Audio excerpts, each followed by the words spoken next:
Hello everyone. In this video explanation, we are going to read about the first chapter of class 12 English. It's titled The Last Lesson, मतलब अंतिम पाठ। अब अगर हम बात करें ऑथर के बारे में तो यहाँ बताया जा रहा है कि स्टोरी को लिखा है अल्फोंसो डॉडट ने, जो कि एक फ्रेंच नोवेलिस्ट थे और शॉर्ट स्टोरी राइटर थे। जो लास्ट लेसन है वो एक ऐसे बैकग्राउंड में लिखा गया है जबकि फ्रांस और प्रूशिया के बीच लड़ाई छिड़ी हुई थी, जिसमें कि फ्रांस हार चुका था प्रूशिया के हाथों, जिसके के लीडर बिस्मार्क थे उस वक्त।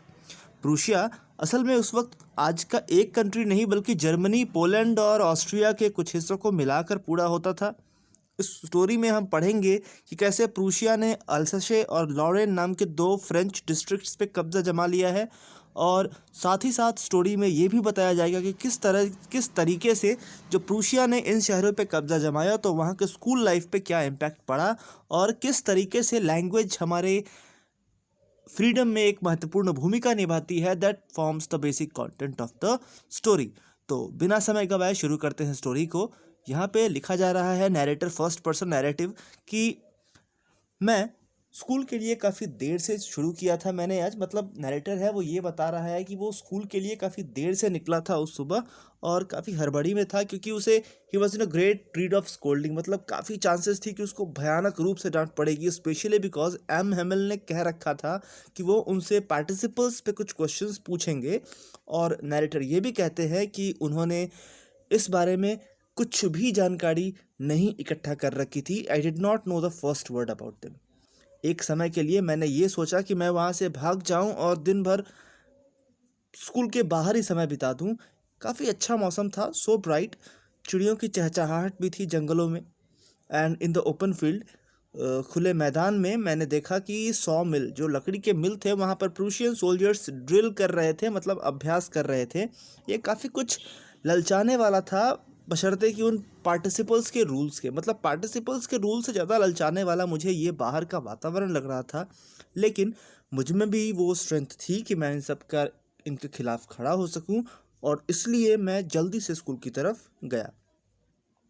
पिछले कुछ समय से टाउन हॉल ही वो जगह था जहाँ पर काफ़ी भीड़ हुआ करती थी बुलेटिन बोर्ड को लेकर। पिछले 2 साल से हमारे शहर और हमारे कामकाज की सारी बुरी खबरें वहीं से आती थी, चाहे वो किसी लड़ाइयों में हार की बात हो या कोई नया ड्राफ्ट या कोई कमांडिंग ऑफिसर के द्वारा दिया गया नया ऑर्डर। ये सब कुछ हमें वहीं से मिलता था। तो मैंने बिना खुद को रोके खुद से ये पूछा कि आखिर अब क्या मैटर हो सकता है, what can be the matter now. इसके बाद हम देखते हैं कि जैसे कि मैं बड़ी तेज़ी से अपने गंतव्य की ओर जा रहा था, as fast as I could go, the blacksmith Wachter Wachter कहता है कि वॉशर जो कि वहाँ था अपने एक अप्रेंटिस, अपने एक सीखने वाले शिष्य के साथ, वो कहता है कि don't go so fast bub, you will go to your school in plenty of time. वो कहता है मुझे कि बब, इतनी तेज़ी से वाला स्कूल जाने की क्या ज़रूरत, मत जाओ, तुम्हारे पास काफ़ी समय है स्कूल जाने के लिए।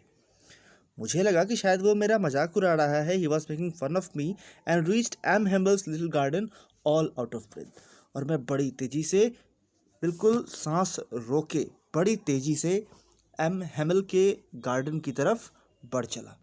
हालांकि जब स्कूल शुरू होता था आम दिनों में तो काफ़ी हड़बड़ाहट होती, देयर वॉज अ ग्रेट बसल।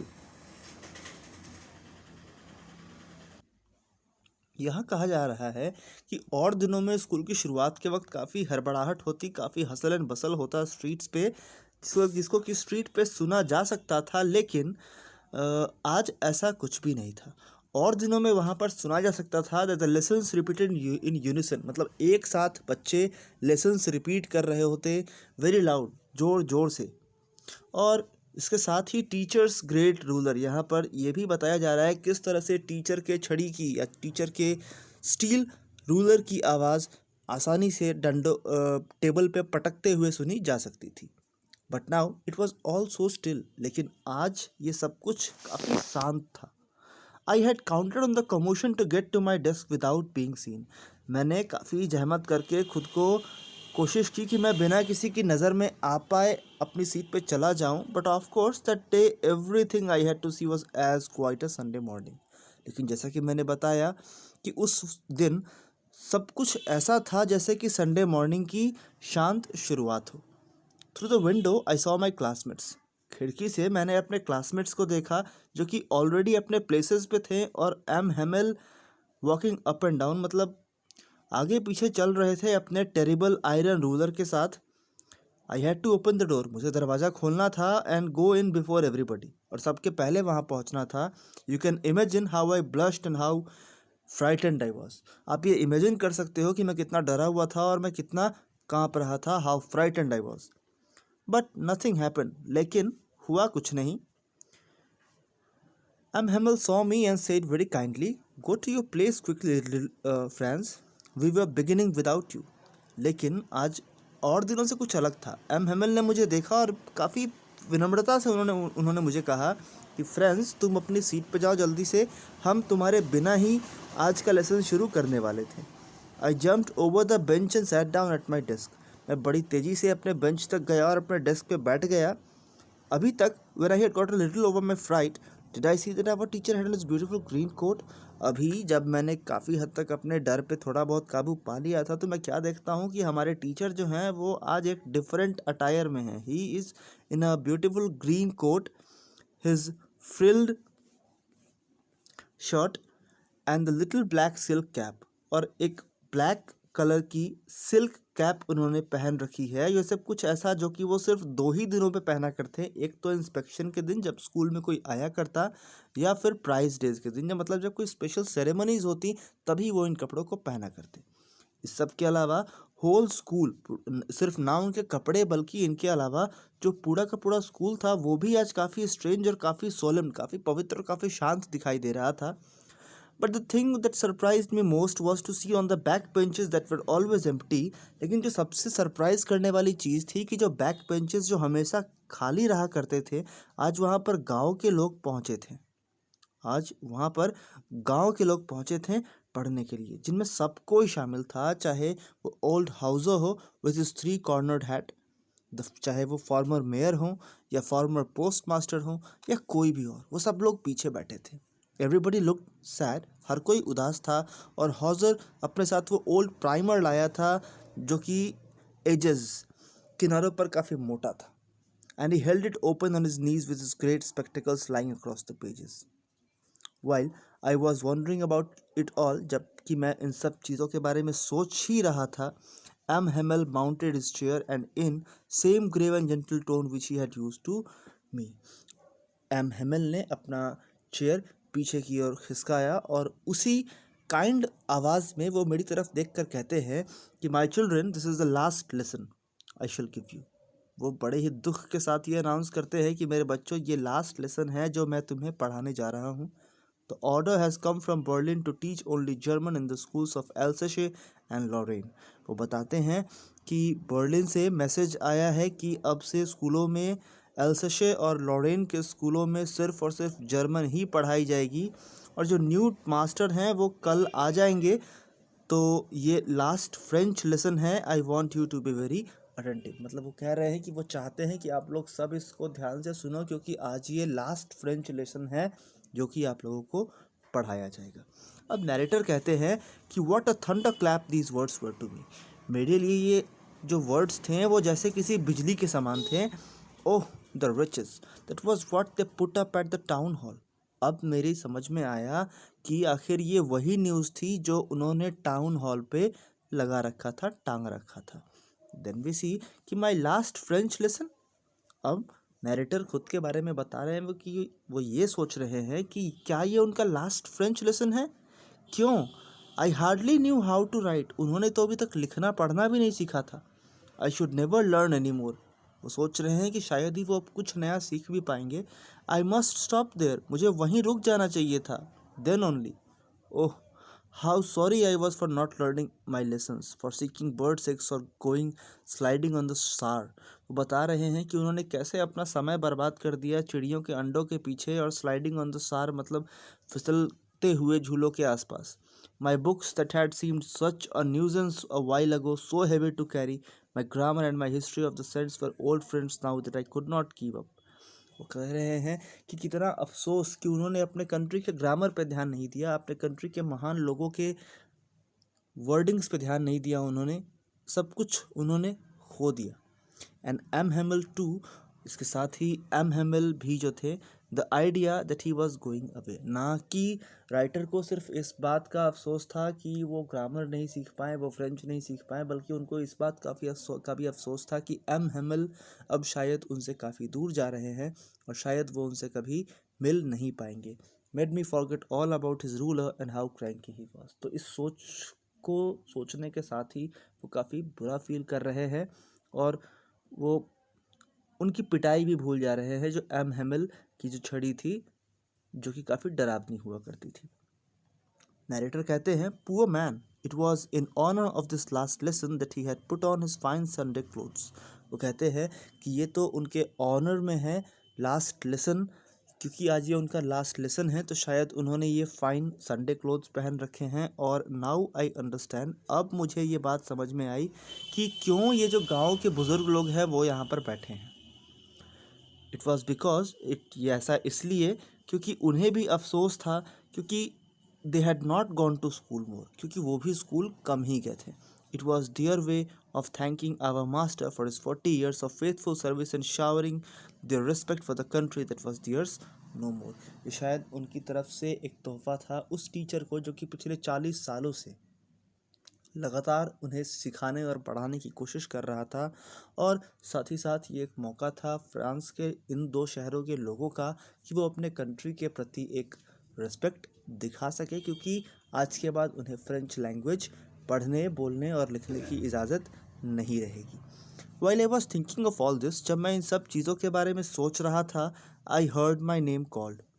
जब मैं इन सब बातों के बारे में सोच ही रहा था तो मैंने सुना कि मेरा नाम पुकारा गया है। अब शायद मेरी बारी थी डिसाइड करने की, कहने की, but I would not have to be given to be able to say the dreadful rule for the participles.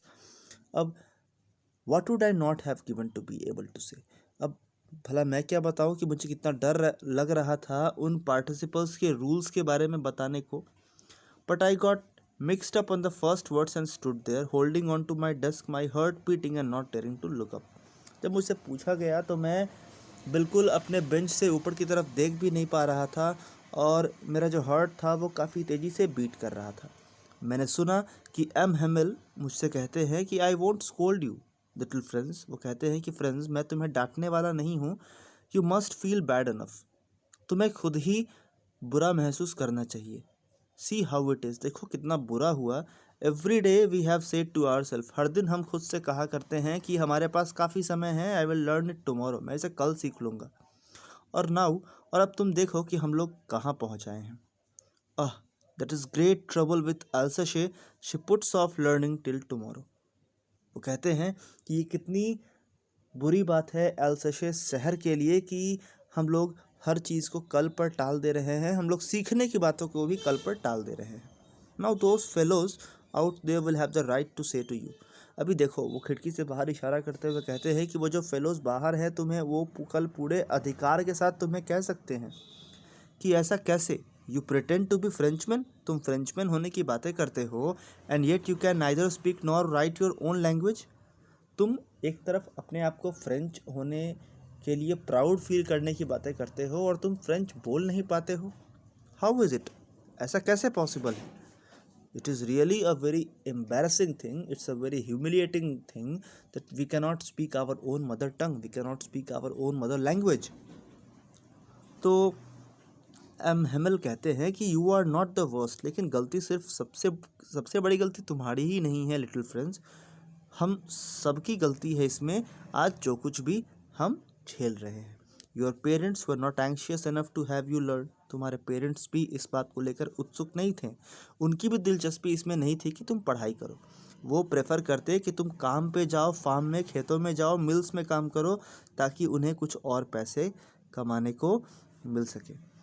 Have I not often sent you to water my flowers, अभी वो बड़ी विनम्रता से कह रहे हैं कि क्या गलती उनकी खुद की नहीं थी जो उन्हें कभी पौधों में पानी पटाने को भेज दिया करते, और फिर कभी कभी जब उन्हें फिशिंग पे जाने की मर्जी होती तो वो बच्चों को छुट्टियां दे दिया करते। मतलब एम हेमल अपनी गलती को भी ओपनली सबके सामने मान रहे हैं। Then from one thing to another, उसके बाद एक एक करके M Hamel went on to talk of the French language, जो फ्रेंच लैंग्वेज के बारे में बातें कर रहे थे, that it was the most beautiful, ये दुनिया की सबसे खूबसूरत लैंग्वेजेस में से एक है। और the clearest, the most logical, that we must guard it among us. वो कहते हैं कि ये दुनिया की सबसे क्लियर, सबसे लॉजिकल भाषा है जिसके कि हमें प्रोटेक्शन करना था और हमें कभी नहीं भूलना चाहिए। बिकॉज जब एक कंट्री के लोग गुलाम बनाए जाते हैं तो उनके पास उनके गुलामी से लड़ने की चाबी तब तक होती है जब तक कि उनके पास उनका लैंग्वेज उनके साथ हो। The most logical, that we must guard it among us and never forget it, because when a people are enslaved, जब लोगों को गुलाम बनाया जाता है, as long as they hold fast to their language, जब तक कि वो अपने लैंग्वेज पे अपनी पकड़ बनाए रखते हैं, ये ऐसा है जैसे उनके पास उस प्रिजन की चाबी हो, उनके पास उस कैद खाने की चाबी हो और वो अपने लैंग्वेज के बल पे ही इस गुलामी से निकल सकते हैं। फिर उन्होंने ग्रामर का लेसन निकाला और हम सब के बीच पढ़ा। मैं काफ़ी सरप्राइज था कि मैं कितनी आसानी से सब कुछ समझ पा रहा था। जो कुछ भी वो कह रहे थे वो काफ़ी आसान लग रहा था। It was so easy. I think too that I had never listen so carefully. मुझे भी लगा कि शायद मैंने कभी इतनी ध्यान से उनकी बातों को सुना नहीं हो, या फिर शायद ऐसा कि उन्होंने कभी इतने पेशेंस के साथ एक्सप्लेन भी नहीं किया हो। Everything with so much patience. It seemed almost as if the poor man wanted to give us all he knew before going away. ऐसा लग रहा था जैसे कि वो गरीब आदमी हम सब के बीच, वो बेचारा आदमी जो कुछ भी वो जानता था वो हम सब के बीच उड़ेल देना चाहता था, हम सबको दे देना चाहता था। और वो चाहता था कि ये चीज़ें हमारे माइंड में एक झटके में समा जाएं ताकि फ्रेंच लैंग्वेज जिंदा रह सके, फ्रीडम जिंदा रह सके। After the grammar we had lesson in writing. Grammar के बाद राइटिंग लेसन की बारी आई। उस दिन एम हेमल ने हम सब के लिए नई कॉपीज़ लाई थी। उनमें ब्यूटीफुल राउंड हैंड में लिखा था, कर्सिव राइटिंग में लिखा था, France Alsace, France Alsace. They looked like little flags floating everywhere in the school room. ऐसा लग रहा था कि ये वर्ड्स नहीं बल्कि फ्रांस का झंडा था जो पूरे कमरे में लहरा रहा था। Hung from the rod at the top of our desks. You ought to have seen how everyone was set to work. आपको उस वक्त होना चाहिए था ये देखने के लिए कि किस तरीके से हर कोई काम पे लगा था और कितनी शांति थी वहाँ पर। The only sound was the scratching of the pens over the paper. एक ही आवाज़ आ रही थी और वो थी कलम पे पेन के चलने की स्क्रैचिंग की आवाज़। वंस सम बीटल्स फ्लू इन। एक बार कुछ समय के लिए कुछ बीटल्स कमरे में आ गए, कुछ भंवरे कमरे में आ गए, लेकिन किसी ने उनकी तरफ ध्यान नहीं दिया। इवन कि छोटे बच्चों ने भी उसकी तरफ ध्यान नहीं दिया। Who worked right on tracing their fish hooks as if that was French too. On the roof the pigeons cooed very low. छत की तरफ पक्षी भी थे जो कि आवाज़ लगा रहे थे। लेकिन मैंने खुद से कहा कि will they make them sing in German. वो ये सोच रहे कि क्या जर्मनी के लोग, क्या प्रूशिया के लोग इन पिजन्स से भी जर्मन लैंग्वेज बुलवा पाएंगे। मतलब उनका कहने का मतलब ये था कि भला इंसानों को तो गुलामी और गुलाम बनाया जाता है, लेकिन क्या चिड़िया और एयर भी फाउंडेशंस मानते हैं।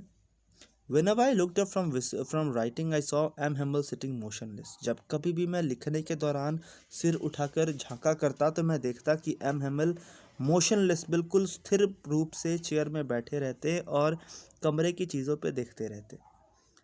शायद वो चाहते थे कि उनके माइंड में हर एक चीज़ की वो छवि छप जाए जो कुछ भी उन्होंने इस छोटे से स्कूल रूम में अब तक देखा था।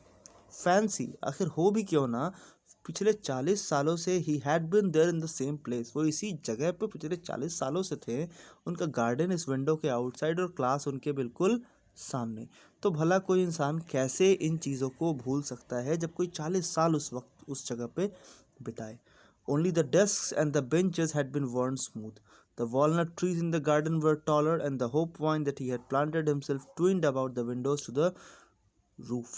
वो बता रहे हैं कि वो बेंच डेस्क थे जो शायद उनके बाद के थे, वरना ये जो कुछ भी प्लांटेशन और जो गार्डनिंग थी वो सब उनके ही द्वारा की गई थी, सब उनके हाथों से यहाँ पे बोया गया था।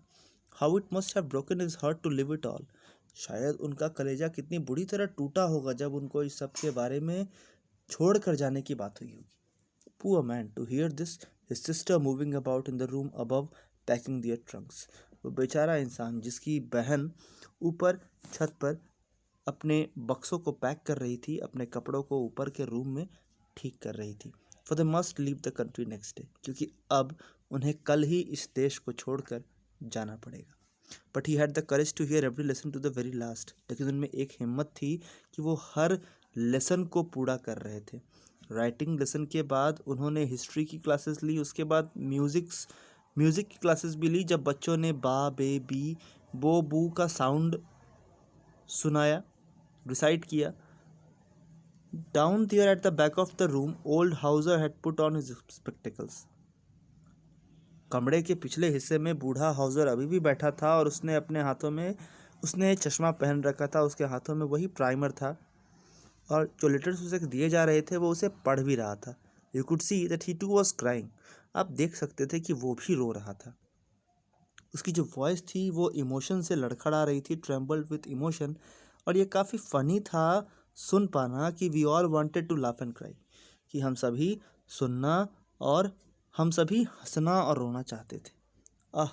How well I remember the last lesson. Narrator कहते हैं कि कितनी अच्छी तरह याद है उनको अपना last lesson. All at once the church clock struck 12। अचानक से चर्च की घड़ी में 12 बजते हैं और तब Angelus at the same moment the trumpets of the Prussians returning from drill sounded under our windows. हमारी खिड़कियों से नीचे से प्रूशियंस का ड्रिल के बाद वापस आना हम सब सुन पा रहे थे। M Hamel stood up. वो वहाँ पर खड़े होते हैं बड़े बुझे हुए चेहरे के साथ अपनी कुर्सी के बगल में। I never saw him look so tall. मैं शायद उनको इतना लंबा कभी नहीं देख पाया था, मतलब मैं उनसे नज़रें नहीं मिला पा रहा था, मैं उनकी आंखों में आंखें मिला नहीं पा रहा था। My friends said I. वो मेरे फ्रेंड्स वो कहना चाह रहे थे कि मेरे दोस्तों, लेकिन वो शायद बोल नहीं पा रहे थे क्योंकि उनका गला बिल्कुल बैठ चुका था और वो आगे बोल नहीं पा रहे थे। Then he turn to the background blackboard. फिर वो ब्लैक बोर्ड की तरफ मुड़ते हैं, हाथों में एक चौक लेते हैं और बड़े अक्षरों में लिखते हैं वाइवा ला फ्रांस, मतलब long live France. Then he stopped and leaned. फिर वो रुक जाते हैं और झुक जाते हैं। उनका हेड दीवार की तरफ होता है और बिना एक शब्द कहे हुए he made a gesture to us with his hand. वो अपने हाथों से हमारी तरफ एक इशारा करते हैं तो द स्कूल इज़ डिसमिस्ड। जो स्कूल है वो डिसमिस हो चुका है। और यू मे गो, मतलब वो लड़खड़ाती हुई आवाज़ में बोल भी नहीं पा रहे हैं। ही इज़ ओनली सिग्निफाइंग अस कि आज का लेसन इतना ही, आज का लेसन यहीं ख़त्म होता है एंड यू मे गो, आप जा सकते हो। So this was a really motivating, beautiful and encouraging story that teaches us how language is important for its speakers. So that is all for this video. We shall talk about another chapter in our next videos. So till then, thanks and goodbye.